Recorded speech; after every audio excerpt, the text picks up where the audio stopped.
Fala, meus queridos alunos, mais uma vez aqui com vocês, professor André Luiz, trazendo grandes reflexões na área da filosofia.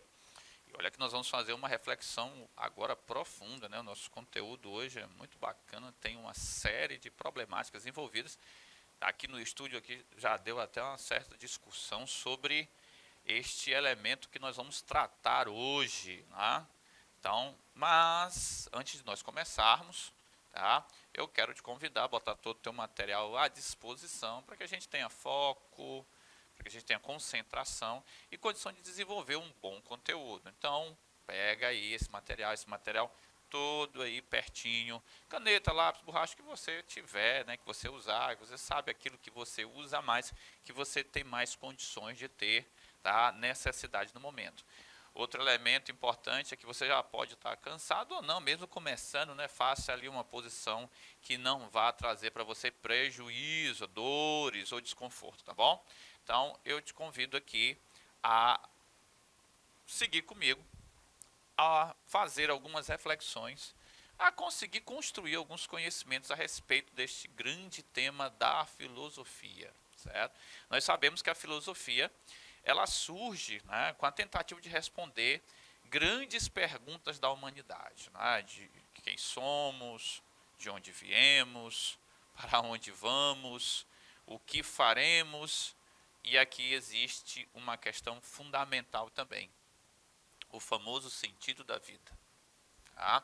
Você vai perceber que na filosofia nós temos várias proposições a respeito do sentido da vida, e aí nós vamos canalizar também para, claro, aquele momento em que a filosofia analítica, nós já temos aqui aulas sobre a filosofia analítica, você vai lá na plataforma Gonçalves Dias, dá uma olhada, né, sobre esta filosofia famosa, contemporânea, que trata as questões muito pela óptica da linguagem, né, mas ela também traz uma compreensão sobre este sentido da vida. E aí a gente vai, né, na verdade, construindo ou constituindo conhecimentos a partir disso. E nós vamos destacar um autor que é o nosso querido amigo Wittgenstein. Nosso autor aqui, ó, nosso querido autor Wittgenstein, ele traz para a gente também algumas questões básicas, né? Principalmente na sua segunda fase. Ele tem essa história de primeiro Wittgenstein, segundo, tá? Então, assim, são, na verdade, momentos diferenciados de investigação, tá? Que ele tem, ou de construção de conhecimento, ou até mesmo de apreensão do saber, tá?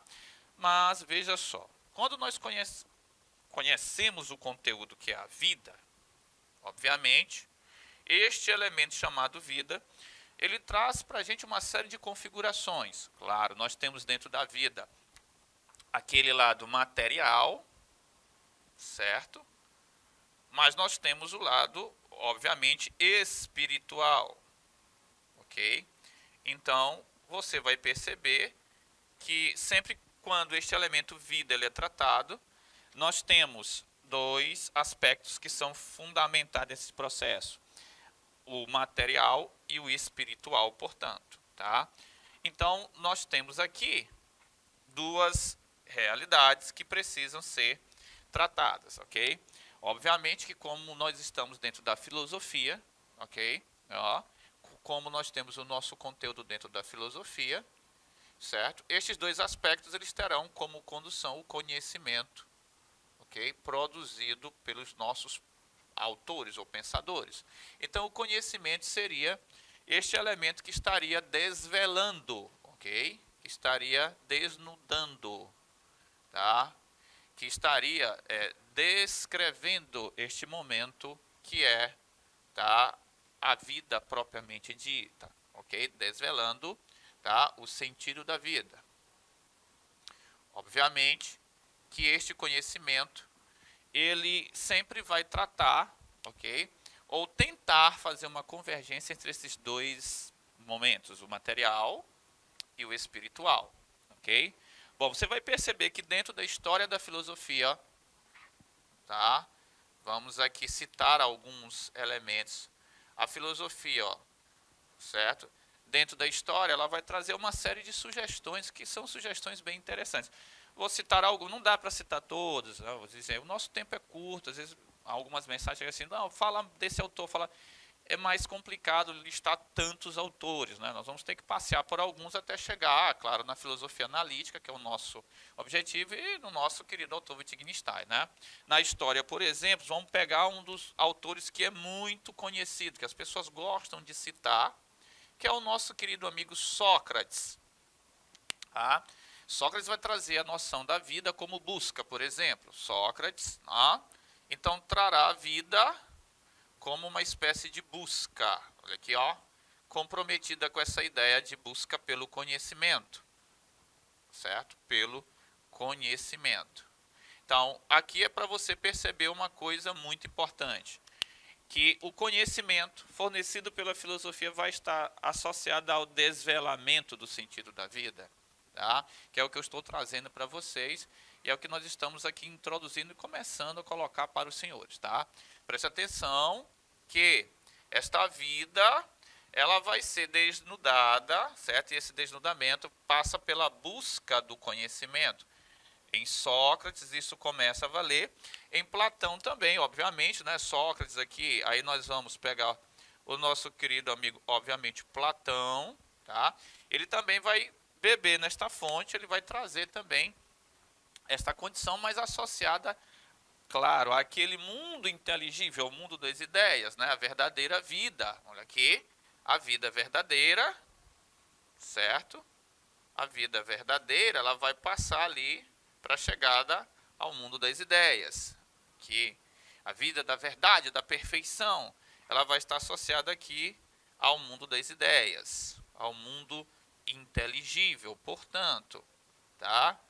As nomenclaturas são, mas veja só, a chegada neste mundo das ideias também é via conhecimento. Mais uma vez eu tenho aqui, portanto, o conhecimento como desvelador, certo? Ó, o conhecimento, certo? Quando você pega, por exemplo, outro autor como Aristóteles, tá? Quando você pega aqui o nosso querido amigo Aristóteles, você também vai perceber que esta questão da vida, ela está associada, claro, ao conhecimento, e esse conhecimento ele vai ser o conhecimento científico e o conhecimento ético. Né? Então, em Aristóteles, nós temos esta vida associada ao conhecimento. Mais uma vez, o conhecimento ele está aqui. Esse conhecimento aqui, claro, correspondente à filosofia e à ciência, certo? Obviamente que há uma integração em Aristóteles muito grande desses dois vocábulos, né, filosofia e ciência, mas também ligado à ética, certo? Onde eu tenho a felicidade, né, como elemento fundamental. Mas, ó, este conhecimento ético, ele leva à felicidade. Então, mais uma vez, nós temos esse conhecimento aqui, ó, como elemento, né, desvelador, correto? Deste processo. Se você pegar a Idade Média, né? Você pegar o mundo medieval, ó, você pegar aqui o medievo, certo? Você vai perceber que vai existir o acréscimo, não, o cristianismo aqui, nós temos o conhecimento, mas ele não vai estar sozinho. Ele vai estar associado a quê? A fé. Essa fé, obviamente, traduzida pela religião cristã. Esta fé aqui canalizada para a religião, certo? E aqui você vai encontrar o que a gente chama de sentido da vida. Tá? Aqui estará o sentido da vida. Ok? Ora, veja só. Então, aqui vai mudar um pouquinho esse padrão. Você já está percebendo que dentre os antigos, né, nós temos o conhecimento guiando todo o processo, mas no mundo medieval eu vou acrescentar, aliás, você sabe muito bem que o mundo medieval ele tem esta forte influência do cristianismo, ele então traz para a gente ali, né, uma reflexão muito grande a respeito do papel da religião, do papel da fé, do texto sagrado, da própria divindade, né, do Deus monoteísta, cristão, do mundo hebreu, principalmente, conduzindo aí, dando sentido para a vida, tanto no aspecto material como espiritual. aqui dentro dos nossos autores mais antigos, nós temos o aspecto material e espiritual unidos a partir do conhecimento. Isso você percebe muito bem em Sócrates e Platão. Em Aristóteles ele está um pouco mais ali para o mundo sensível, para a materialidade, mas em Sócrates e Platão você percebe que há uma centralização também, né, dentro desse aspecto aqui, ó, do transcendente. Lá. Aqui no mundo medieval, o transcendente ele vai guiar todo o processo. No mundo medieval, você pega lá a patrística e a escolástica, elas estão alicerçadas, né, e colocando para a gente, trazendo para o nosso arcabouço teórico de desvelamento da própria vida, a religião como um elemento que vai preencher todo este processo. Tá? Claro que esta religião é o cristianismo. Obviamente, nós temos aqui o cristianismo dentro, né, deste papel fundamental que é fornecer para os nossos desígnios este sentido para a vida. Então, você percebe que nesses autores do mundo antigo, a vida ela está num processo dentro do próprio, né, problema do conhecimento, ou seja, de uma forma imanente, ela está conosco mais facilmente. No mundo medieval, ela está um pouquinho mais, né, delegada a outras instâncias, a instância superior e divina, por exemplo. Tá? No mundo moderno, certo? Modernidade, certo? Na nossa modernidade, nós vamos aqui perceber que vai existir um outro padrão. Volta o conhecimento, volta a existência, a necessidade, a exigência desta produção do conhecimento.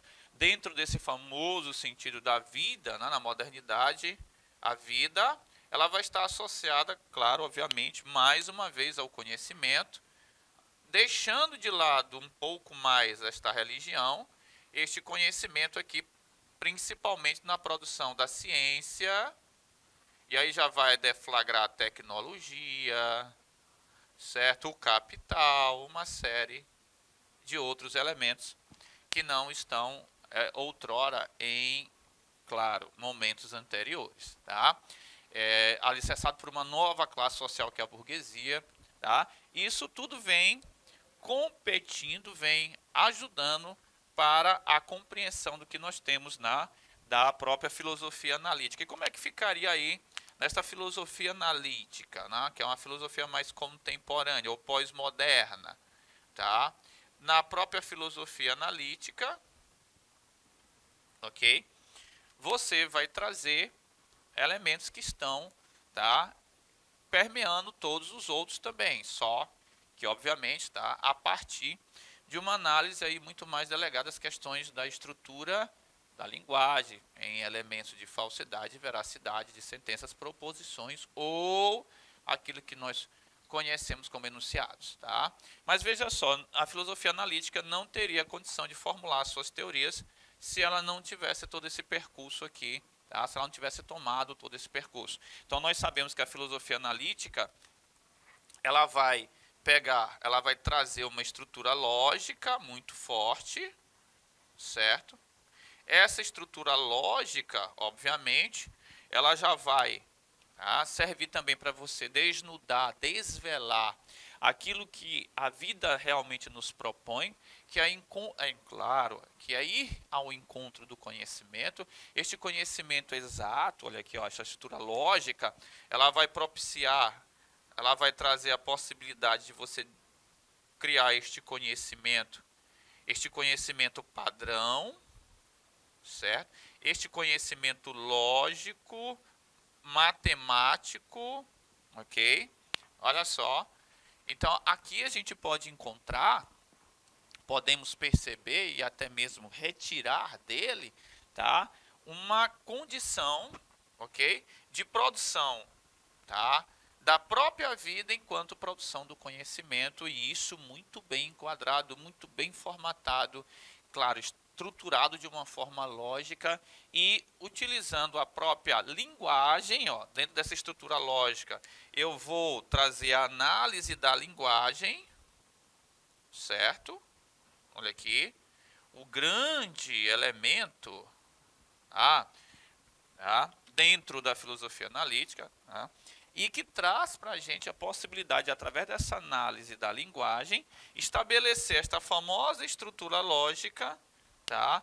E aí, dentro deste conhecimento, com um grande padrão, claro, de formatação, de exigência e de consequência da produção do conhecimento, colocado dentro, né, da sua forma, da sua formatação, a partir daí, este conhecimento ele estará propriamente dito e apurado para que ele produza, né, respostas para as grandes perguntas. Então aqui, olha, você vai encontrar as respostas para as grandes perguntas da filosofia, certo? Para as perguntas da filosofia, certo? E aí, como eu falei para vocês no começo da aula, as grandes perguntas da filosofia como, tá? Quem somos nós? De onde viemos? Para onde vamos? Todas essas questões que foram levantadas pela filosofia, elas seriam, né? Elas estariam, conseguiriam, né? Seriam colocadas e respondidas a partir desta investigação apurada, utilizando esses elementos, né, de uma lógica estabelecida na análise da própria linguagem para que fosse desvelado todo o sentido da vida e tudo aquilo que esta vida propõe, esta vida nos coloca ou nos desafia. Então nós teríamos ali uma passagem de uma estrutura mais lógica para uma estrutura até mesmo da vida propriamente dita. E um dos grandes exemplos é o nosso amigo Wittgenstein. Tá? Olha aqui, ó, um dos grandes autores, tá? É o nosso querido amigo Wittgenstein. Olha aqui. Ele traz para nós, principalmente ali nos jogos de linguagem, olha aqui, a partir da instituição dos jogos de linguagem, certo? Ó, nós temos os jogos de linguagem, tá? Como elementos que podem nos ajudar a configurar, a encontrar ou até mesmo investigar, tá, respostas para estas grandes questões que a vida levanta, certo? E uma dessas grandes questões, como nós sabemos, é o próprio sentido da vida. Tá? O nosso amigo Wittgenstein, tá? Ele traz para a gente uma grande condição de você, através, tá, da análise dessa constituição, da linguagem no seu uso, no seu contexto social, no mais pragmático, na construção desses sentidos, lá, na busca por esses significados, e é ali que está colocado, que está, né, ancorado, ou, na verdade, constituído, tudo aquilo que nós podemos entender como o grande sentido da vida. Uma dica interessante, quando você lê o autor Wittgenstein, né, ele vai trazer alguns elementos do mundo medieval até, por incrível que pareça, tá? Ele vai ali, alguns autores do mundo medieval, porque ele também vai tomar o cristianismo como um exemplo, tá? Claro, dentro dos seus padrões, né, de análise, dentro da sua estipulação, da forma, né, de análise do que ele, na verdade, intenciona, e citar alguns elementos do cristianismo como algumas estruturas que podem trazer respostas para este questionamento que é o sentido, ou pelo sentido, ou na busca do sentido por esta vida. É interessante, né, a constituição do pensamento wittgensteiniano, em que ele vai trazer, ele vai sugerir, ele vai suscitar, né, esta grande reflexão, colocando o cristianismo, claro, não abandonando os elementos da análise da linguagem, a famosa virada linguística, mas também trazendo elementos do aspecto espiritual e até mesmo que estava no mundo medieval já colocado, mas ele vai também escrever em alguns momentos sobre isso, tá? E estabelecer também caminhos a partir destes elementos fundamentais para construir o conhecimento. É interessante que você perceba que dentro do caminho histórico até chegar à filosofia analítica, nós temos vários autores, várias sugestões, várias leituras sobre o sentido da vida, e isso tudo vai construindo, vai constituindo, e dentro deste elemento, né, que está sendo construído, vai também proporcionar outras reflexões e construir outras proposições, até você chegar, né, à sugestão ali da filosofia analítica dentro do seu projeto de análise e estrutura da linguagem para responder essas grandes questões. Então fica aqui com vocês o nosso forte abraço, professor André Luiz aí, deixando mais um conteúdo para os senhores refletirem. Fique conosco.